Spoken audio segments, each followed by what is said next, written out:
కాలికి పేడంటింది. దీన్ని కడుక్కోడానికి వెళ్తున్నాను. నువ్వు వెక్కిరింపు అనుకుంటే నాది తప్ప? చూడు బావా, నిన్ను వెక్కిరించే కుసంస్కారిని కాదు నేను. నిజంగా నువ్వు నన్ను వెక్కిరించలేదా? ప్రమాణ పూర్తిగా చెప్తున్నాను, నేను నిన్ను వెక్కిరించలేదు. నమ్మమంటావా? ప్రమాణ పూర్తిగా అంటుంటే ఇంకా నమ్మమంటావా అంటావేంటి? నాకు నమ్మకం కలగాలి అంటే నువ్వు పని చేయాలి పద్మావతి. ఏంటది? దామిని మీద నువ్వు పెట్టిన కేసు విత్డ్రా చేసుకోవాలి.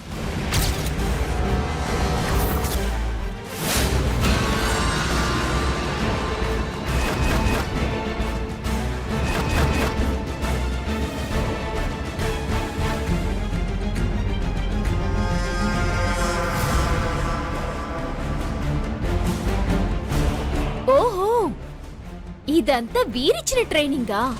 అందుకైనా అంతలా అరుపు? నాకు సిగ్గుందా అని అడిగావు. ఇప్పుడు ఇలా అడగడానికి నీకు సిగ్గుందా? పద్మావతి ఆపు.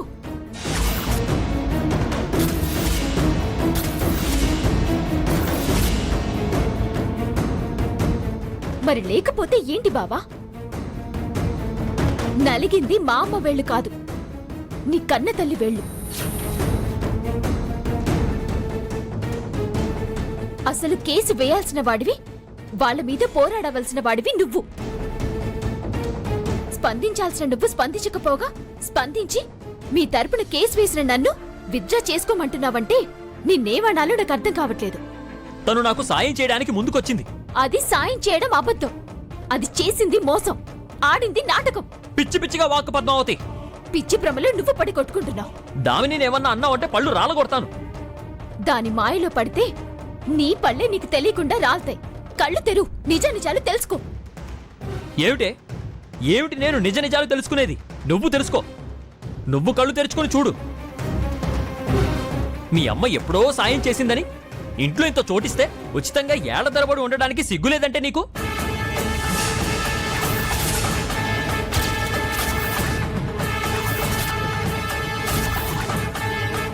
నా మాట కాదన్నప్పుడు నా ఇంట్లో ఉండడం ఎందుకే? నా మాటకి విలువ ఇవ్వనప్పుడు ఎందుకే అప్పనంగా ఉండటం?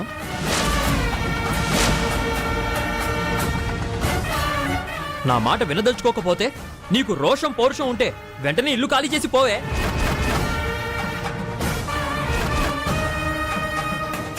నా ఇంట్లో ఉండి నాకే నీతులు చెప్తావా? పోవే ముందు పో.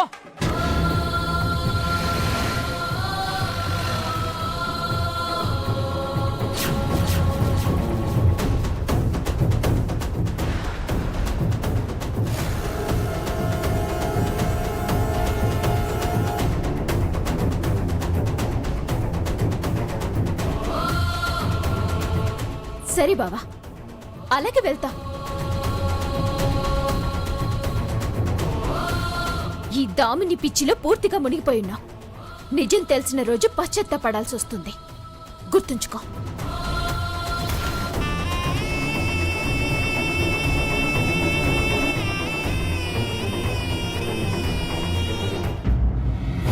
ఇదేంటి వెళ్ళిపోతుంది? వెళ్ళిపోతే కేసు ఎలా వాపస్ తీసుకోవడం? వాసు గారు, అదేంటి అలా పోపో అనేశారు? నిజంగా పోతే నిన్ను మీ వాళ్ళు ఏవి అనరా? అదెక్కడికి పోతుంది? ఇప్పుడు వాళ్ళ అమ్మ బామ్మ వచ్చి ఎలా బ్రతిమలాడతారో చూడు. అంతేనంటారా? అదే జరుగుతుంది చూడు.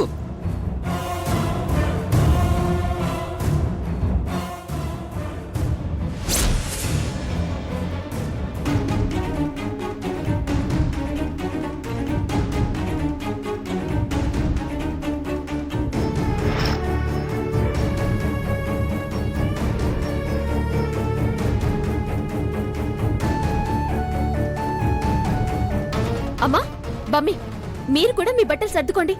సామాన్లన్నీ అర్జెంటుగా మూటలు కట్టండి. మనం ఇమ్మీడియట్ గా ఇల్లు ఖాళీ చేసి వెళ్ళిపోవాలి, అంతే. ఏమిటే అర్జెంటు ఇమీడియట్ అంటున్నావు? ఏ కలెక్టర్ ఉద్యోగం గానీ వచ్చిందా? వెటకారాలు ఆపు బమ్మి. కలెక్టర్ ఉద్యోగం రావడానికి, బంగళాలు ఇవ్వడానికి నేనేమైనా ఐఏఎస్ చదివానా, ఐపీఎస్ పాస్ అయ్యానా? ఇది రోషానికి పౌరుషానికి సంబంధించిన విషయం. రోషం పౌరుషం ఏంటే? ఇప్పుడు ఇల్లు ఖాళీ చేయాల్సిన అవసరం ఏమొచ్చింది? ఏమొచ్చిందంటే ఆ వాసు బావ నోటుకొచ్చినట్టు మాట్లాడాడు. సిగ్గుంటే ఈ ఇల్లు ఖాళీ చేసి వెళ్ళిపోమన్నాడు. ఊరికే అంటాడటే వాడెందుకు ఖాళీ చేసి వెళ్ళమంటాడు? వాడికి ఒళ్ళు మండే మాటలు నువ్వు అని ఉంటావు, వాడికి మండి అలా అని ఉంటాడు. నేను అడుగుదానిలే, నువ్వేం వెళ్ళక్కర్లేదు, ఊరుకో. ఏంటి నువ్వు అడిగేది ఆ? నా మాట మీద నమ్మకం లేదా? ఆయన అన్నదే నేనంటానా? నువ్వేం అనందే, వాడెందుకంటాడే? నువ్వు ఆగు బామ్మ. అసలు ఏం జరిగిందే? ఎందుకు వాడు అంత మాట అన్నాడు? ఎందుకన్నాడంటే పిచ్చి బాగా తలకెక్కి అలా అన్నాడు. ఏంటి ఆ మాటలు? మాటలు కాదమ్మా, పడిందాన్ని నాకు తెలుసు. ఎన్నిసార్లు ఇలా భరించమంటావు? ఇక నా వల్ల కాదు, మనం మాత్రం వెళ్లాల్సిందే, అంతే. వెళ్లాల్సొస్తే వెళ్దాంలే గాని అసలు ఏం జరిగిందో చెప్పవే. ఇందాక నేను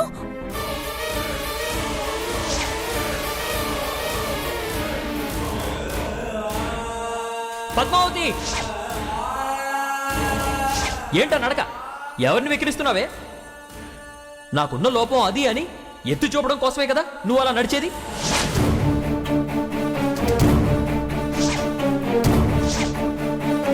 చూసారుగా, కాలికి పేడంటింది. దీన్ని కడుక్కోడానికి వెళ్తున్నాను. నాకు నమ్మకం కలగాలి అంటే నువ్వు ఓ పని చేయాలి పద్మావతి. ఏంటది? దామిని మీద నువ్వు పెట్టిన కేసు విత్డ్రా చేసుకోవాలి. దాని మాయలో పడితే నీ పళ్ళే నీకు తెలియకుండా రాల్తాయి. కళ్ళు తెరు, నిజ నిజాలు తెలుసుకో.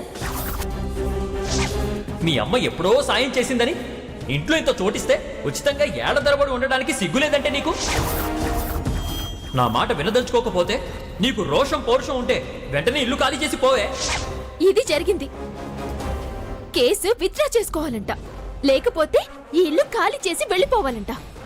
అంత మాటకే వెళ్ళాలంటే నేను వాసుతో మాట్లాడతానులే. నువ్వు కాదన్నావన్న ఆవేశంలో అనుంటాడు. నువ్వు ఇలా తొందరపడితే ఎలా?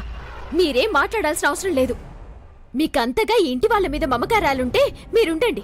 నేను మాత్రం ఉండను, ఉండదలుచుకోలేదు. నేను వెళ్ళిపోతున్నాను. పద్మావతి, పద్మావతి, ఆగవే, పద్మావతి.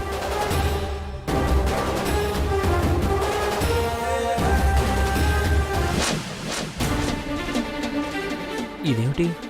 ఇది ఇంత ఆవేశంగా బ్యాగ్ సర్దుకొని వస్తుంది. తల్లి ముసలమ్మ బాబు దాని తప్పు కాదు అని బ్రతిమలాడడానికి వస్తారనుకుంటే ఇలా షాక్ ఇచ్చిందేమిటి? పద్దు, పద్దు, ఆగవే. ఆగవే.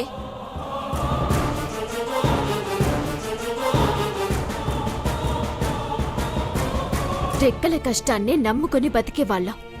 ఎవరి దయాదాక్షిణ్యాల మీద ఆధారపడాల్సిన అవసరం మాకు లేదు. మా నమ్మకమే మాకు తోడు నీడ. మా ఆత్మవిశ్వాసం, మా అభిమానమే మాకు అండా దండ. యాచించి బతకాల్సిన కర్మ మాకు లేదు, శాసించి బతకగలం. మా రోషాలని, పౌరుషాలని ఎవరు ప్రశ్నించాల్సిన అవసరం లేదు, ఎవరు వెక్కిరించాల్సిన పని లేదు.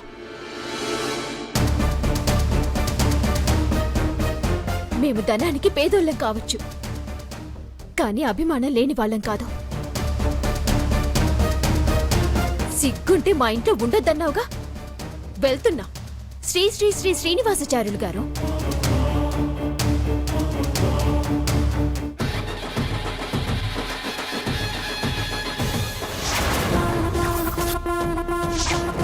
ఎక్కడికి పద్మావతి? ఎక్కడికి ప్రయాణం?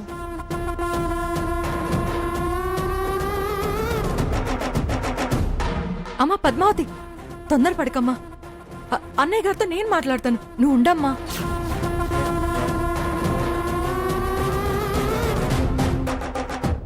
వామ్మో, సీను రివర్స్ అయ్యేలా ఉంది. ఇప్పుడు అసలు విషయం తెలిస్తే నాకు చివాట్లు తప్పవు.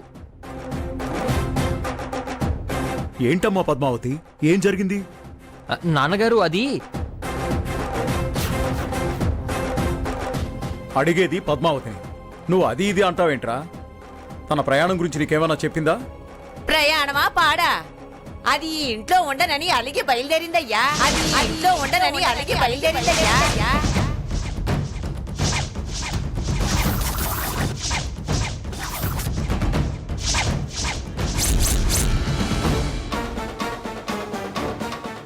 ఏంటి? పద్మావతి అలిగి ఇంట్లో ఉండనని బయలుదేరిందా?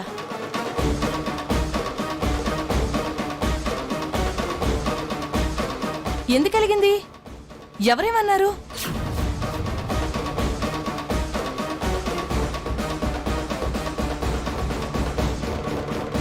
అమ్మో, ఇప్పుడు పురాణం విప్పితే నా వీపు పుండు పడుతుంది. ముద్దే కవర్ చేస్తే బెటర్.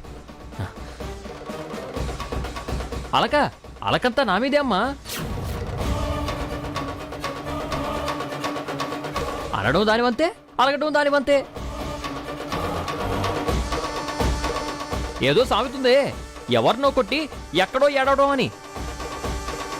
అలాగే నన్ను నా నడకని వెక్కిరించింది. చిన్నతనంలో వెక్కిరించిందంటే అది వేరు, ఇప్పుడు వెక్కిరించడం పద్ధతి కాదు అన్నాను. అంతే, కోపం వచ్చేసింది. పెద్ద చిన్న చూడకుండా ఎంత మాట పడితే అంత మాట అంది. ఇదో పెద్ద బంగ్లా, ఇక్కడ కాకపోతే మాకు వేరే ఇల్లే లేదా, ఈ ప్రపంచంలో నాకు ఇల్లు దొరకదా అంది. మేము పేదవాళ్ళమే కావచ్చు, అంత గతి లేని వాళ్ళం కాదు అంది నాన్నగారు. రోషం, పౌరుషం, ఆత్మాభిమానం అది ఇది లేని వాళ్ళం కాదు. బోడి ఇల్లు, పాత కొంప, మేము బంగాళాలో ఉండి చూపిస్తామంటూ బ్యాగ్ సర్దుకొని బయలుదేరింది నాన్నగారు. అది సంగతి. నేనంటూనే ఉన్నాను వాడు అలా అనేవాడు కాదు అని. చూసావా రుక్మిణి దాని పొగరు. నువ్వు ఆపుతావా మమ్మీ? బాబంతా రివర్స్ లో చెప్తున్నాడు. రివర్స్ ఏమిటి రివర్సు? అలాగే జరిగింది. నిజంగా అదేనా జరిగింది? అసలు జరిగిందేంటో నేను చెప్పనా? నేను చెప్పానుగా, మళ్ళీ నువ్వు చెప్పేదేమిటి? ఏంట్రా తను చెప్తోంది కదా, తను అలా వెక్కిరిస్తుంది అంటే నేను నమ్మను. మీరు నా మాట నమ్మరా నాన్నగారు? నాకన్నా మీకు ఇదే ఎక్కువ. ఏదైనా ఏకపక్షంగా వింటే సరిపోదురా. తన్ని చెప్పని నిజమేంటో అర్థమవుతుంది.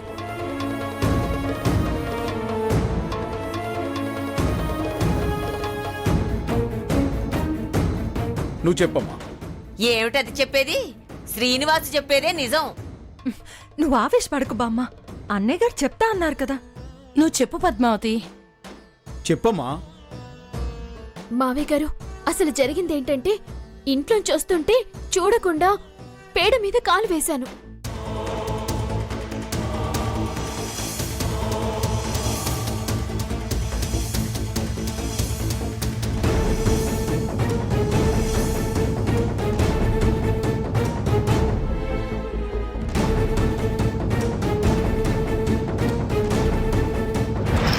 మీ అమ్మ ఎప్పుడో సాయం చేసిందని ఇంట్లో ఇంత చోటిస్తే ఉచితంగా ఏళ్ల తరబడి ఉండడానికి సిగ్గులేదంటే నీకు?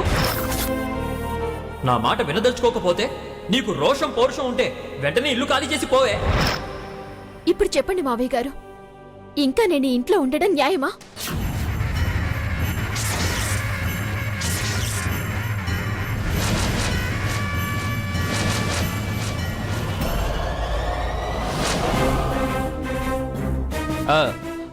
లేదు, అంతా అబద్ధం నాన్నగారు. ఆపరా. అబద్ధమో నిజమో ఇప్పుడే తెలుస్తాను. పద్మావతిని వెళ్ళిపోమ్మన్నావా లేదా? నా మీద ఒట్టేసి చెప్పరా. తను చెప్పింది అబద్ధం అని మీ అమ్మ మీద ఒట్టేసి చెప్పరా. వెళ్ళిపోమ్మన్నావా లేదా?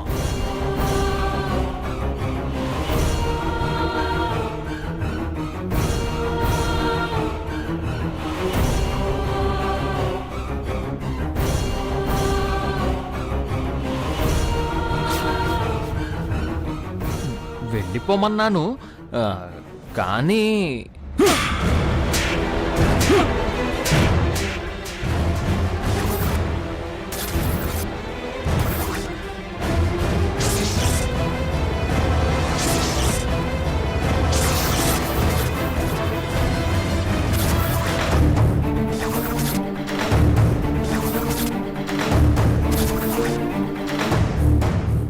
ఏంట్రా ఇంకా కాని అని నసుగుతావు?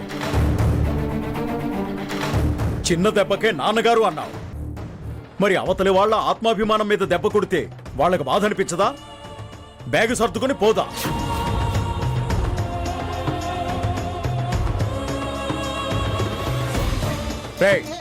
వీళ్ళు నీ తమ్ముడి ప్రాణాలు కాపాడిన కుటుంబంరా.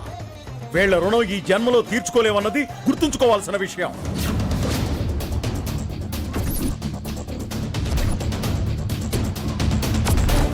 అయినా ఏ ఆధారం లేని ఆడవాళ్ళని అలా వెళ్ళిపోమంటావు? ఏ న్యాయం రా? మనిషి పుట్టుకు పుట్టాక కాస్త మనసు మానవత్వం అనేది ఉండాలరా. వదిలేండి అన్నయ్య గారు. చిన్నపిల్లలు అపార్థం చేసుకుని ఏదో ఒక మాట అన్నాడు.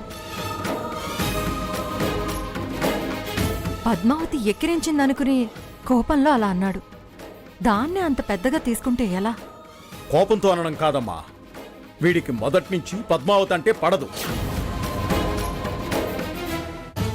అందుకే ఇలాంటి మాటలన్నాడు. ఈ విషయంలో పద్మావతిని తప్పు పట్టాల్సిన పని లేదమ్మా, తప్పంతా వీడిదే.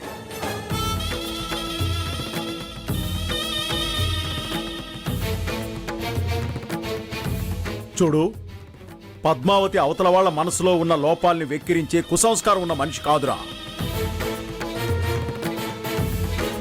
వయసులో చిన్నదే అయినా చాలా గొప్పగా ఆలోచించే మనసున్న మనిషిరా.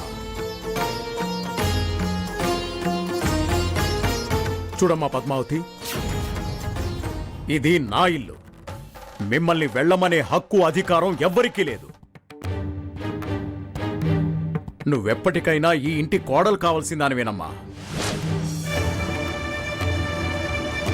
ఈ ఇల్లు వదిలే ప్రసక్తే లేదు. చెప్పరా, పద్మావతికి క్షమాపణ చెప్పు.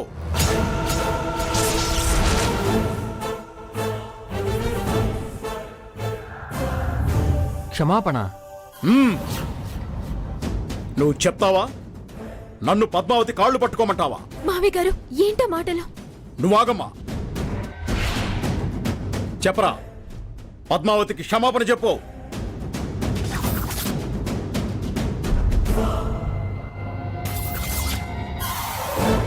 నువ్వు చెప్తావా? నన్ను కాళ్ళు పట్టుకోమంటావా? వద్దు నాన్నగారు, మీరు దాని కాళ్ళు పట్టుకోవాల్సిన అవసరం లేదు. అయితే చెప్పు.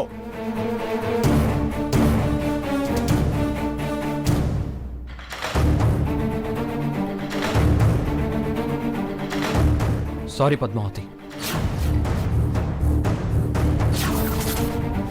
సారీ చెప్పడమే కాదురా, ఆ బ్యాగ్ లోపలికి తీసుకెళ్లి పెట్టు. రా పద్మావతి అని నీ నోటితో నువ్వు పిలువు. వదిలేండి అన్నయ్య గారు. నువ్వు ఉండమ్మా. తీసుకోరా బ్యాగు. బ్యాగు తీసుకోరా. తీసుకోరా బ్యాగు.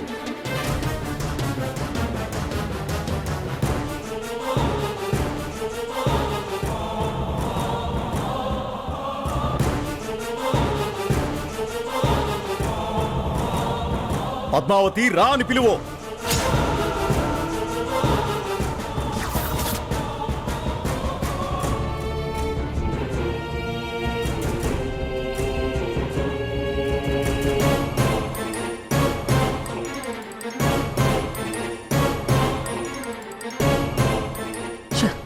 అనుకున్నదొకటి అయింది ఇంకొకటి. అంతా నాకే రివర్స్ అయింది ఏమిటి? పిలువు. ఇంటిలోకి రా పద్మావతి అని పిలువు. పద్మావతి రా లోపలికి.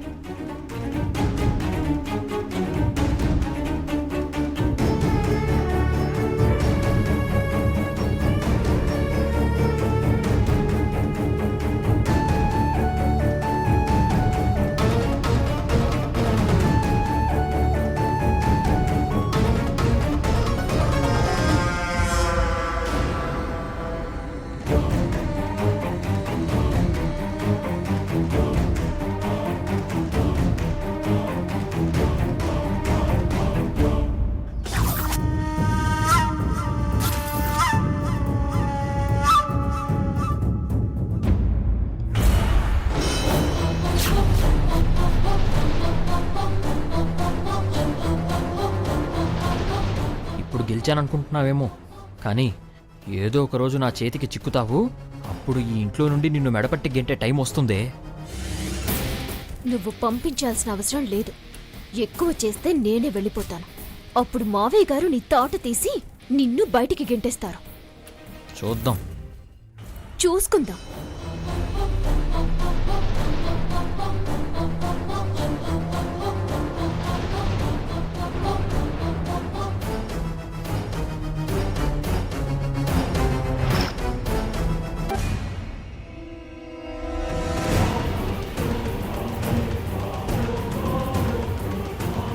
నువ్వు తొందరపడి వాణ్ణి కొట్టించావు కదే. జరగాల్సింది జరిగింది మమ్మీ. లేకపోతే మళ్ళీ మళ్ళీ అంటూనే ఉంటాడు. సిగ్గు లేకుండా మనం పడాల్సి వస్తుంది. ఇలా చేస్తే వాసుకి కోపం పెరుగుతుంది. నీ మీద ఇంకా కక్ష పెట్టుకుంటాడు. వస్తే వస్తుంది. తగ్గి మాటలు పడుతూ బతకాల్సిన అవసరం మనకు లేదు. చూడవే, ఆశ్రయం ఇచ్చిన వాళ్ళతో ఇలా ప్రవర్తించడం మంచిది కాదు. సాయం చేసిన వాళ్ళం అణిగి మణిగి బతకాల్సిన పనేం లేదు. అహంకారానికి పోవద్దే. అహంకారం కాదు, ఆత్మాభిమానం. అది చంపుకుంటే బతకడం అనవసరం. ఇంక నువ్వు వత్తాసు పలకటం మానుకోవటం మంచిది.